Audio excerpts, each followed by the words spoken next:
SFI KSUലെ പിള്ളേര് ABVP ഇവിടെ അധികം വന്നിട്ടില്ല. ഇനി അവരാണെങ്കിലും നിങ്ങളുടെ നേതാക്കളെ ചോദ്യം ചെയ്താൽ നാട് നന്നാവും, രാഷ്ട്രീയം നന്നാവും, ജനാധിപത്യം നന്നാവും. MP യോടും MLA യോടും മുഖ്യമന്ത്രിയോടും പ്രതിപക്ഷ നേതാവിനോടും ഈ ഒറ്റ ചോദ്യം ചോദിച്ചാൽ മതി. നിങ്ങൾ എന്ത് കൃഷി ചെയ്തിട്ടാണ് നിങ്ങൾക്ക് ഇങ്ങനെ ഇത്രയും വലിയ കെട്ടിടങ്ങളും കാറുകളും സ്ഥലങ്ങളും? ഇവര് മടി കനവില്ലെന്നും പറയും. വീട്ടിലോട്ട് ആൾക്കാർ വരുമ്പോഴേക്കും വേഗം ഉപരോധമായി. അതെന്തിനാ? പാർട്ടിയുടെ സ്വന്തം പാർട്ടിനോട് ചോദിച്ചാൽ താങ്കൾക്ക് എവിടുന്ന ഈ പൈസ കിട്ടിയത്? ഇത്ര സ്വത്ത് എവിടുന്ന് കിട്ടി? ഈ ഒരൊറ്റ ചോദ്യം മതി നാട് നന്നാവാൻ. പക്ഷെ കേരളം മുഴുവൻ കിട്ടിയാലും ആർത്തി പണ്ടാരങ്ങൾ രാഷ്ട്രീയത്തിൽ വന്നാൽ നാട് നശിക്കും. നമസ്കാരം. ഇന്ന് കേരളത്തില് നിങ്ങൾ കണ്ട് ഇവിടെ നടക്കുന്ന മാമാങ്കം മുഴുവൻ നിങ്ങൾ കണ്ട് EDയുടെ റെയ്ഡും മറ്റു പലതും. നിങ്ങൾ മനസ്സിലാക്കേണ്ട ഒരു കാര്യം, ഇനിയെങ്കിലും SFI KSU വിവിധ യുവജന സംഘടനകൾ ദൈവത്തെ ഓർത്ത് LDF UDF BJP പിന്നെ ഇപ്പോൾ കോക്രോച്ച് വന്ന് ആം ആദ്മി വന്ന് 2020 ആര് വേണമെങ്കിലും വന്നോട്ടെ. ജനാധിപത്യത്തിൽ എത്രയോ രാഷ്ട്രീയ പാർട്ടി കൂടുതൽ വരുന്നോ അത്രയും നന്നാവും, കാര്യങ്ങൾ ഭംഗിയായിട്ട് പോകും. പക്ഷെ SFIയുടെ കൂടെ കൂടുന്ന പിള്ളേരോടും KSUവിൻ്റെ കൂടെ കൂടുന്ന പിള്ളേരോടും ABVPയുടെ കൂടെ കൂടുന്ന പിള്ളേരോടുമാണ് എനിക്ക് പറയാനുള്ളത്. നിങ്ങളുടെ നേതാവ് 10 കൊല്ലം മുമ്പ് എന്തായിരുന്നെന്ന് ഒന്ന് ചിന്തിച്ചു നോക്കിയാൽ ഞാൻ ഈ പറയണതിൻ്റെ കൂടെ ഉടുതുണിക്ക് മറുതുണി ഇല്ലാണ്ട് കാറ്റില്ലാത്ത ഒരു സൈക്കിളിൽ വന്നവൻ 10 കൊല്ലം 5 കൊല്ലം MLA ആയാലും MP ആയാലും എല്ലാവരും അടക്കമല്ല ഞാൻ പറയണത്, 90%. എൻ്റെയൊക്കെ ചെറുപ്പകാലത്ത് ഒരു 10% അഴിമതിക്കാർ, കള്ളന്മാർ, ഒരു രാഷ്ട്രീയത്തിൽ വന്ന കട്ടുമുടിക്കുന്നവർ. പക്ഷെ ഇന്ന് അങ്ങനെയല്ല, 10% നല്ലവർ. ബാക്കി 90% രാഷ്ട്രീയത്തിലോട്ട് വരുന്നത് ഒരു വ്യവസായവും കച്ചവടവും കൃഷിയുമായിട്ടാണ്. എൻ്റെ പൊന്നു മക്കളെ, എനിക്ക് 66 വയസ്സായി. ഇത് എത്ര നാൾ പറയാൻ പറ്റുമെന്ന് അറിയില്ല. പിന്നെ തല്ലിക്കൊല്ലും വെട്ടിക്കൊല്ലും എന്ന് പറഞ്ഞ് പേടിപ്പിക്കുകയും ചെയ്യരുത്, തെറി പറഞ്ഞും തോൽപ്പിക്കരുത്. ഞാൻ നിങ്ങൾക്ക് വേണ്ടിയാണ് സംസാരിക്കണം. SFI KSUലെ പിള്ളേര് ABVP ഇവിടെ അധികം വന്നിട്ടില്ല. ഇനി അവരാണെങ്കിലും നിങ്ങളുടെ നേതാക്കളെ ചോദ്യം ചെയ്താൽ നാട് നന്നാവും, രാഷ്ട്രീയം നന്നാവും, ജനാധിപത്യം നന്നാവും. ജില്ലാ കളക്ടറോട് നിങ്ങൾക്ക് ചോദിക്കാം, സാറിന് എങ്ങനെയാണ് ഇത്രയും കോടി ഉണ്ടായത്? DGPനോട് ചോദിക്കാം, നിങ്ങൾക്ക് എങ്ങനെ ഇത്ര കോടികൾ ഉണ്ടായി? എറണാകുളത്തെ കമ്മീഷണറോടും കളക്ടറോടും MP യോടും MLA യോടും മുഖ്യമന്ത്രിയോടും പ്രതിപക്ഷ നേതാവിനോടും ഈ ഒറ്റ ചോദ്യം ചോദിച്ചാൽ മതി. നിങ്ങൾ എന്ത് കൃഷി ചെയ്തിട്ടാണ് നിങ്ങൾക്ക് ഇങ്ങനെ ഇത്രയും വലിയ കെട്ടിടങ്ങളും കാറുകളും സ്ഥലങ്ങളും? നിങ്ങളുടെ സ്വന്തക്കാരൊക്കെ പശുവിനെ വളർത്തിയവനും തെങ്ങേറിയവനും ഇതൊക്കെ നന്നാവണ്ടെന്നല്ല ഞാൻ ഉദ്ദേശിക്കണം. ഒരു പരിധിയില്ലേ? ഇപ്പൊ സാധാരണക്കാരൻ, കേരളത്തിലുള്ള സാധാരണക്കാരൻ ഗ്യാസിന്, പെട്രോളിന്, ഡീസലിന് വില കൂടിയ ചങ്കിടിക്കും, അരിക്ക് പഞ്ചസാരക്ക് വില കൂടിയ ചങ്കിടിക്കും, സ്ഥലത്തിനും കരണ്ടിനും വെള്ളത്തിനും നികുതി കൂട്ടിയാലും നമ്മൾ പേടിക്കും. പക്ഷെ എന്താ രാഷ്ട്രീയക്കാരും ഉദ്യോഗസ്ഥരും പേടിക്കാത്തത്? ഇവർക്ക് എപ്പോഴും നല്ല വരുമാനമാണ്, നല്ല കൃഷിയാണ്, നല്ല വ്യവസായമാണ് ഈ രാഷ്ട്രീയം. അത് മാറണമെങ്കിൽ എക്സാലോജിക്കിൻ്റെ ഇതിൽ സംശയങ്ങൾ തീർത്താൽ പോരെ? ഇപ്പൊ എൻ്റെ വീട് ഞാൻ പറയണത് EDയും വിജിലൻസൊക്കെ റെയ്ഡ് ചെയ്യണമെന്നാണ് ഞാൻ പറയണത്. എൻ്റെ വീട് റെയ്ഡ് ചെയ്യണം. ഞാൻ എന്തൊക്കെ ചെയ്താൽ ജീവിക്കണം? ഞാൻ എന്തൊക്കെ അഴിമതി? നമ്മളെന്തിനാ ആരെ പേടിക്കണത്? ഇവർ മടി കനവില്ലെന്നും പറയും. വീട്ടിലോട്ട് ആൾക്കാർ വരുമ്പോഴേക്കും വേഗം ഉപരോധമായി. അതെന്തിനാ? പിന്നെ നുണ പറഞ്ഞ് എത്ര നാൾ നിങ്ങൾക്ക് തളർത്താൻ പറ്റും അങ്ങോട്ടും ഇങ്ങോട്ടും?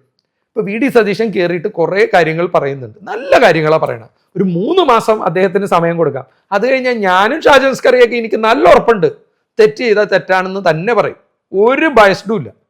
പക്ഷെ ഒരു 3 മാസം അദ്ദേഹം പറഞ്ഞത് ചെയ്താൽ ഈ നാട് നന്നാവും. ടൂറിസം, ഇതിൽ ഏറ്റവും പ്രധാന അഴിമതി മാത്രം നിർത്തിയാൽ മതി. അതുകൊണ്ട് എനിക്ക് SFI KSUവിനോട് പറയാനുള്ളത്, നിങ്ങൾ പുറത്ത് തെരുവിലിറങ്ങി KSRTC ബസ് തല്ലിപ്പൊളിച്ച് വഴി തടഞ്ഞ് ഞങ്ങളെപ്പോലെ സാധാരണക്കാരെ തെറി പറഞ്ഞ് തോൽപ്പിക്കുന്നതിനോടൊപ്പം നിങ്ങളുടെ നേതാവ്, നിങ്ങളുടെ MLA, നിങ്ങളുടെ MP, നിങ്ങളുടെ പഞ്ചായത്ത് മെമ്പർ, നിങ്ങളുടെ നാട്ടിലെ മന്ത്രി, പാർട്ടിയുടെ സ്വന്തം പാർട്ടിനോട് ചോദിച്ചാൽ താങ്കൾക്ക് എവിടുന്ന ഈ പൈസ കിട്ടിയത്? ഇത്ര സ്വത്ത് എവിടുന്ന് കിട്ടി? ഈ ഒരൊറ്റ ചോദ്യം മതി നാട് നന്നാവാൻ. ഈ രാഷ്ട്രീയത്തിലോട്ടുള്ള തള്ളും കുറയും.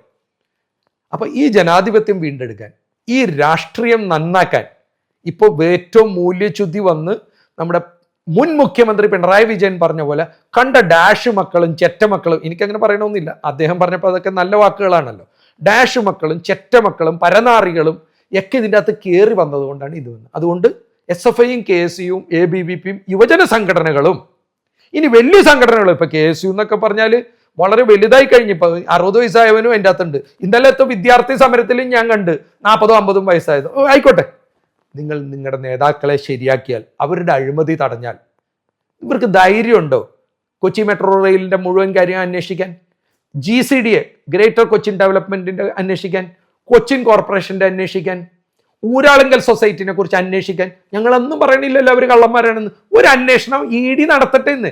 ED വന്നാൽ പേടിക്കേണ്ട കാര്യമുണ്ടോ? വിജിലൻസ് വന്നാൽ പേടിക്കേണ്ട കാര്യമുണ്ടോ? ക്രൈം ബ്രാഞ്ച് വന്നാൽ പേടിക്കേണ്ട കാര്യമുണ്ടോ കളവ് നടത്തിയാൽ? പക്ഷെ ഒരു പാർട്ടി മാത്രം വരുമ്പോൾ അതിൻ്റെ അകത്ത് രാഷ്ട്രീയം കയറും. അതുകൊണ്ട് EDയും വിജിലൻസും ക്രൈം ബ്രാഞ്ചും CBIയും 4 പേരും അന്വേഷിക്കട്ടെ എന്ന്. കാരണം എല്ലാത്തിലും പൊളിറ്റിക്കൽ ഗോഡ്ഫാദറുകളുണ്ട്. അപ്പൊ ഒറ്റ കാര്യം ചെയ്താൽ മതി, വിദ്യാർത്ഥി സംഘടനകൾ, യുവജന സംഘടനകൾ തങ്ങളുടെ പാർട്ടിയെ നേരെയാക്കാദ്യം, തങ്ങളുടെ പാർട്ടി പ്രവർത്തനം നന്നാക്കുക. ഇത്രയധികം കഞ്ചാവും മയക്കുമരുന്നും കള്ളക്കടത്തും കൊലയും കൊലപാതകവും ഒക്കെ ഇവിടെ നടക്കുന്നുണ്ടെങ്കിൽ തീർച്ചയായും കൂട്ടം ചേർന്ന് ഒരു രാഷ്ട്രീയ പാർട്ടിയെയും വെളുപ്പിച്ചുകൊണ്ടിരിക്കുന്നുണ്ട്.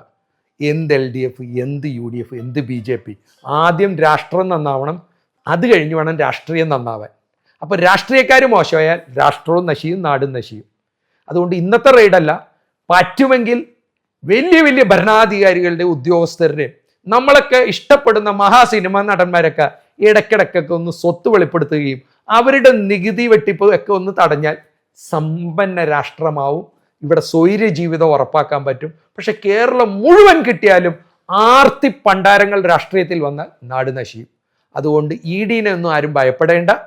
ED അന്വേഷിക്കുന്നതിനോടൊപ്പം അതിനു മുമ്പ് കേരള സ്റ്റേറ്റ് വിജിലൻസ് അന്വേഷണവും ക്രൈംബ്രാഞ്ച് അന്വേഷണവും VD സതീശൻ ഈ KMRലും GCDAയും ഊരാളുങ്കൽ സൊസൈറ്റിയും കിഫ്ബിയും കൊച്ചിൻ കോർപ്പറേഷനും കോഴിക്കോട് കോർപ്പറേഷനൊക്കെ VD സതീശൻ ഒരു അന്വേഷണം നടത്തുന്നേ. കട്ടെന്ന് പറയണ്ട. അവിടെ നടക്കുന്ന നികുതി വെട്ടിപ്പുകൾ, അനധികൃത കെട്ടിടങ്ങൾ, പുറമ്പോക്ക് ഭൂമി, CRZ നിങ്ങളൊന്ന് അന്വേഷിക്ക്. അപ്പൊ അന്വേഷിക്കണതിന് പേടിക്കണ എന്തിനാണെന്ന്? ഒരു ക്രൈം നടക്കുന്നതിന് മുമ്പ് നിർത്തുന്നതല്ലേ നല്ലത്. കൈക്കൂലി അഴിമതി നിർത്തിയ നാട് രക്ഷപ്പെടും. അതുകൊണ്ട് തറപ്പിച്ച് പറയുകയാണ്, വിദ്യാർത്ഥികളെ, തലമുറയിലെ യുവജനങ്ങളെ, നിങ്ങളുടെ കുഴി തോണ്ടുകയാണ്. ചോദ്യങ്ങൾ ചോദിക്കുക, അതും നിങ്ങളുടെ നേതാവിനോട്. അതിനുശേഷം പ്രതിപക്ഷത്തിനോടും ചോദിക്കുക. ആദ്യം നിങ്ങളുടെ നേതാവ് കള്ളനാവാതിരിക്കുക. അപ്പം ഞാൻ കള്ളനായ എനിക്കിങ്ങനെ ഇരുന്ന് പച്ചക്ക് പറയാൻ പറ്റില്ല. അപ്പം ഇതുപോലെ എല്ലാവരുടെയും കാര്യം സുതാര്യത കൊണ്ടുവന്നാൽ നാട് രക്ഷപ്പെടും. കൂടുതലൊന്നും പറയാനില്ല. ഇന്ന് EDയെ പേടിപ്പിച്ച പോലെ എല്ലാവരെയും പേടിപ്പിച്ച് എല്ലാ കൊല്ലമൊന്നും പറ്റൂലെന്ന്. അതൊക്കെ കഴിഞ്ഞുപോയി.